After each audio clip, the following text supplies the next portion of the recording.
A mediados del siglo XX, el mundo fue testigo de una de las transformaciones más impactantes de la historia moderna, el derrumbe de los grandes imperios coloniales. En menos de 3 décadas, más de 80 países en África y Asia rompieron sus cadenas y se proclamaron libres. Pero la libertad no llegó sola, llegó acompañada de fronteras impuestas, economías frágiles y heridas abiertas. Lo que comenzó como una victoria contra el dominio extranjero, pronto reveló un nuevo campo de batalla, el de construir naciones desde los escombros del colonialismo. Este es el legado de la descolonización, una historia de lucha, de caos, de reconstrucción y de esperanza, una historia que, aunque parezca lejana, aún moldea el mundo en el que se vive hoy. Tras la Segunda Guerra Mundial, las potencias europeas ya no tenían la fuerza de antes. Sus economías estaban devastadas, sus ejércitos agotados y su autoridad internacional cuestionada. Mantener vastos imperios coloniales era insostenible. Al mismo tiempo, en las colonias emergían movimientos nacionalistas que exigían cambios profundos, inspirados por ideas de libertad, autodeterminación y justicia. Millones de personas comenzaron a reclamar lo que durante siglos se les negó: el control sobre su propio destino. En 1947, la India logró su independencia del Reino Unido, marcando un hito histórico. Sin embargo, este triunfo se vio empañado por la dolorosa partición con Pakistán, que generó una ola de violencia sectaria y uno de los mayores desplazamientos humanos del siglo. En África, el proceso avanzó rápidamente. Ghana, en 1957, fue el primer país subsahariano en obtener la independencia. Su líder, Kwame Nkrumah, se convirtió en símbolo del panafricanismo y la lucha anticolonial. Pero no todos los caminos hacia la libertad fueron pacíficos. En Argelia, la guerra contra Francia dejó más de 1 millón de muertos y profundas divisiones internas que aún en la actualidad persisten. Uno de los legados más problemáticos del colonialismo fueron las fronteras artificiales. Trazadas sin considerar la realidad étnica, cultural o religiosa de los territorios, estas líneas alimentaron tensiones que perduran hasta hoy.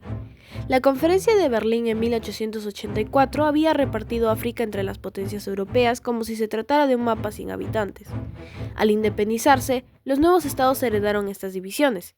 Países como Ruanda, Sudán del Sur o la región de Cachemira enfrentaron conflictos intensos por límites que no respondían a las identidades locales, sino a intereses coloniales.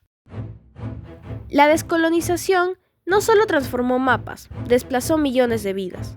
La partición de la India provocó el éxodo de más de 14 millones de personas. En Argelia, tras la independencia, cientos de miles de colonos europeos regresaron a Francia, mientras muchas comunidades locales fueron desplazadas o marginadas. Estas migraciones reconfiguraron sociedades tanto en las excolonias como en las antiguas metrópolis. Las olas de refugiados, el resentimiento y la falta de integración dejaron cicatrices sociales y culturales que aún se sienten. Con el paso del tiempo, algunos países lograron consolidar sus instituciones y avanzar hacia modelos de desarrollo propios. Vietnam, por ejemplo, superó décadas de guerra para convertirse en una potencia emergente del sudeste asiático. Ghana ha mantenido una democracia estable y en crecimiento. Argelia ha invertido en educación y salud, aunque sigue enfrentando retos estructurales. Pero en muchas otras naciones, la independencia política no trajo consigo la independencia económica ni la estabilidad. Golpes de Estado, regímenes autoritarios y crisis prolongadas marcaron el camino poscolonial. La dependencia de las exportaciones, la deuda externa y la influencia de potencias extranjeras limitaron el margen de acción de los nuevos gobiernos. El colonialismo dejó estructuras difíciles de desmantelar, economías diseñadas para servir a intereses externos, élites formadas bajo valores europeos y sistemas administrativos ajenos a las culturas locales. La descolonización fue sin duda una conquista histórica, pero también fue un punto de partida. Como señaló una politóloga africana, el poscolonialismo no es solo político, es económico, cultural y simbólico. La verdadera independencia aún se está construyendo. En cada elección democrática, en cada protesta social, en cada intento de reconciliación étnica o religiosa, ese proceso sigue en marcha.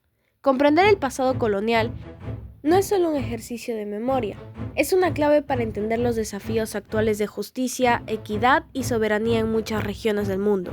Hoy, cuando se observan las luchas por derechos civiles, por reparación histórica o por acceso equitativo al desarrollo, queda claro que el fin del colonialismo no cerró el capítulo de la dominación, solo cambió su forma.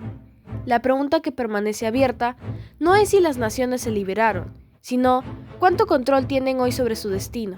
El legado de la descolonización no es una historia del pasado, es una realidad en movimiento.